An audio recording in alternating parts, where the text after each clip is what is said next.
Tim, I guess, what did you see from your group pass rushing against West Virginia?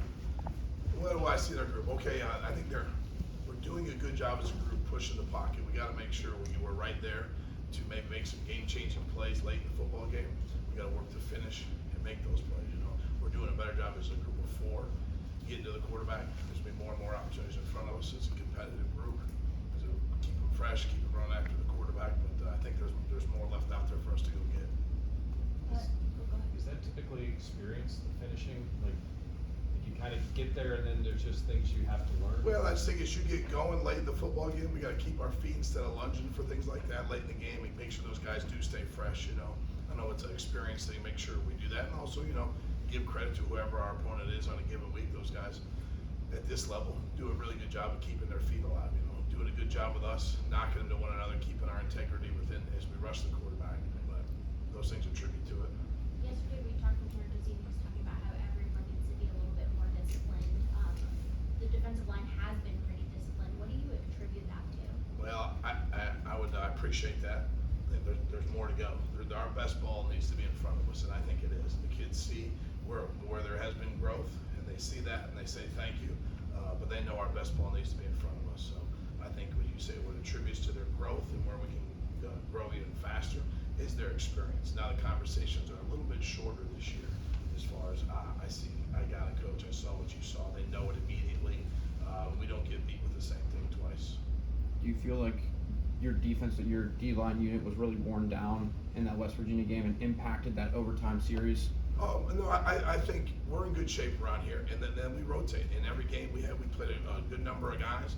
We need to be at our best when our best is needed, and I think, you know, maybe a little pressing and things like that. So I'm anxious to throw them out there this Saturday and watch us improve. I think you have 7 different defensive linemen who've reported a sack, or at least half a sack so far this season. Just how are you feeling about your depth of your overall group right now? They're competitive, and they know it every day. So if you work your tail off all winter, all spring, all fall camp, and go out there and practice and cash in, then they should be rewarded for their work as long as they can compete at this level. And that's where they're at. They know it. Go out there, give us your all, and then the next guy can go in. Because that we know, and the strength of our unit will be the unit. And there's no one's allowed to play tired. Edwards had a big game for West Virginia a couple weeks ago, but how do you feel like your unit's been overall all season and in that game against them? I think that, you know, we had a chance to change the game for us. And for us to be the football team we want to be, the defensive line needs to show up every week and change the line of scrimmage. I think we left some things out there last Saturday.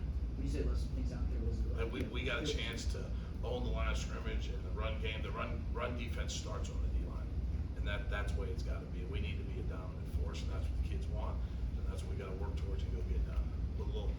We lose the football game. Everyone takes accountability, and we got to get this flipped this Saturday.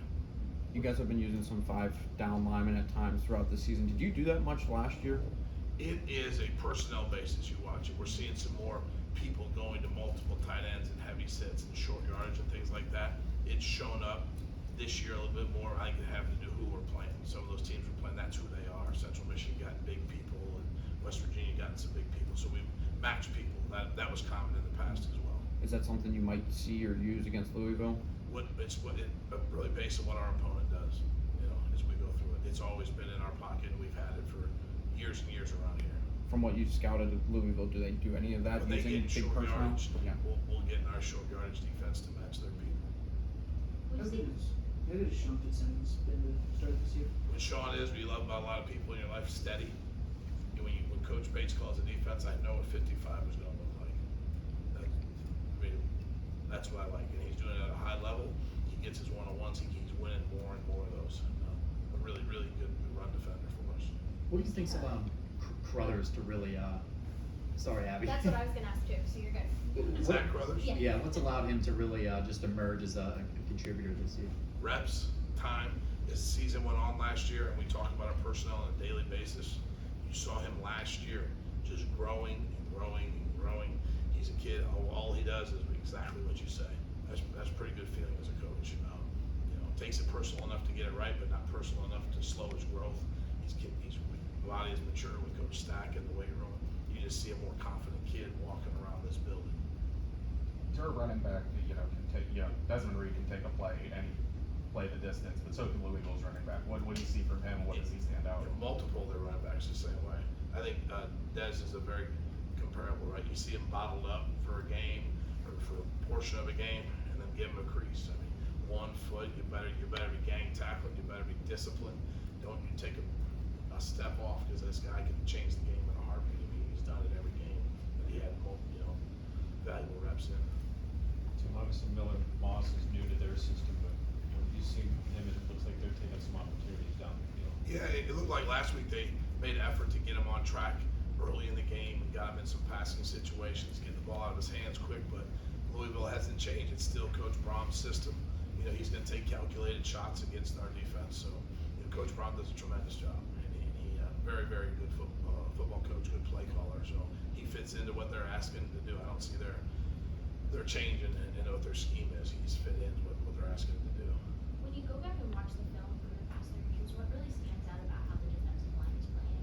Well, I'm encouraged with the growth, but I'm excited about the best ball being in front of us. The experience is over. We know what we're doing. We know our roles. We've settled into them. I think they're a hungry group right now. We're disappointed in what happened last week. We're capable of more. We will be more.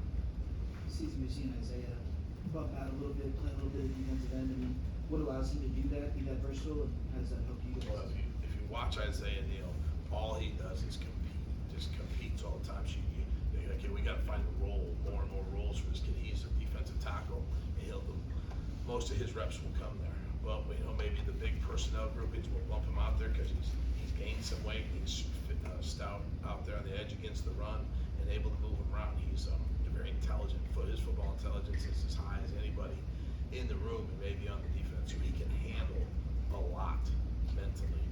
Really, the kid loves football. I want him on the field. I want more guys competing like him in everything that they do. I think Coach Bates mentioned that his football intelligence as well when talking to him a couple weeks ago. I mean, is that something that took a big step forward this year, this offseason, or is that always been? No, I think his experience and seeing things has helped him playing last year. But the kid's smart. I didn't make him smart. He came in smart. He loves football. Do a few more? Blaine, you talked a lot about Blaine Spires in the training camp, Coach did. He's playing with an injured hand. How impressive is it to you, his performance, knowing that he's, technically injured? Well, I think anytime you get a kid later on down the rope in his career, they come through the doors different, and that's Blaine. He's an old man in our room, and he prepares that way. He practices that way. He wants to be out there. There's no concessions made for the little cast on his hand. He's just fine. I don't pay any attention to it because he doesn't. He doesn't want it that way. I really love being around Blaine every day. I think it's probably natural that after a loss, you kind of just want to get back out there and start playing. What can you guys have, or what did you guys take from having this extra time, having the bye week? Well, we got on the road for a couple of days, and